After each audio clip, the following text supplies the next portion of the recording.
Alrighty, Hosses, the next thing I want to talk to you about are tables. Now, you can actually have a bunch of different tables, and I'm going to be showing you guys a couple different ones. But for now, this thing autocorrects on me like different every single time. It's kind of ticking me off. About to drop kick my computer. Alright, so I first want to show you guys a simple table, and then I'm going to show you a condensed table and a straight table. And there are a couple other ones, but if you just want to look at the documentation, once you learn the basics of how they work, then it's probably a little bit easier. So anytime you make a table, you got to set its class. The generic class is just table, and inside the table you're going to have a bunch of rows, and in those rows you can make your columns. Now what I'm going to do is I'm actually going to separate this into a table head and the table body. Now the table head is good whenever you just want to label the columns so you actually know what the information in your table is about. So inside here, this is where we're going to make the rows. If I can type, are you serious? Oh my god. Alright, now inside your rows, see that? Pops up at the stupidest freaking time. Really getting kind of ticked off. Not that ticked off though. I think I'm overreacting a little bit. Alright, so we'll have a column for name, and we'll say that this is I don't know, a game, and we're storing the user's points. Sounds like a pretty random idea, but hey, that's what I'm going with. Now after the head, you can make the body, so T-body, and you just have regular table rows in here, and inside your table rows you have a bunch of data.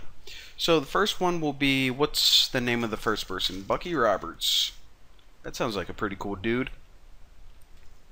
And then what's the next column? Age and points. So how old am I? I am actually 74 years old.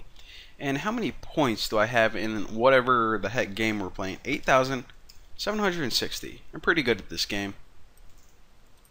And let's see, let's have one other, actually let's have two other people. This guy could be Turd McGurd.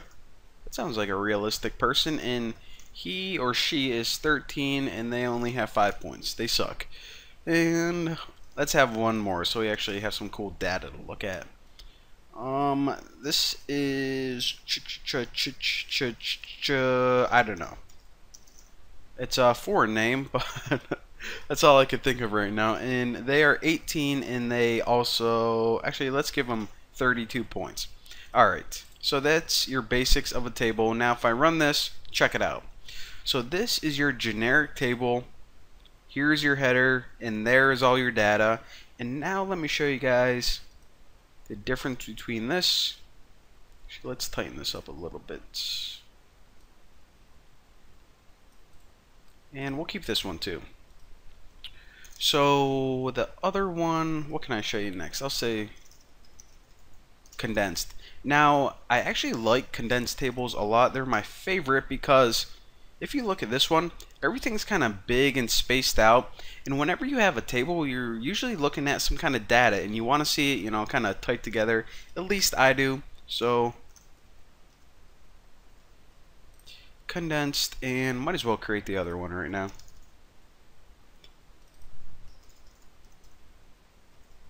And this is striped. I'll show you guys what that does.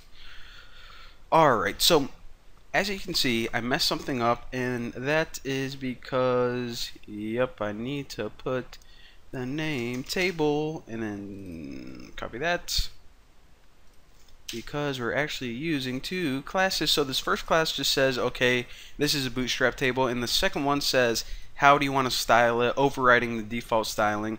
Now hopefully this works, and there we go. So this first one is just your generic one. That's your starting point. I don't know if you guys can really tell the difference, but the condensed table right here, it has half the padding of this. So I just like it because it's a little bit easier to read when all these elements are kind of grouped together, bunched together a little bit tighter. And this last one, I don't know if you guys could tell, but these rows have a little tint to them. So this one's kind of gray, this is white gray, and they would alternate if I had some more. So when you have a huge list of items in your table, it's a little bit easier to differentiate between each individual row. So there you go. That is what tables are, and if we can see what happens whenever we condense this, well, it looks good on any size device. So there you go, ladies and gentlemen, you now know how to make tables, and there are also a couple other classes aside from condensed and striped, so I recommend that you go check those out on the Bootstrap website. But for now, thank you guys for watching. Don't forget to subscribe, and I will see you guys later.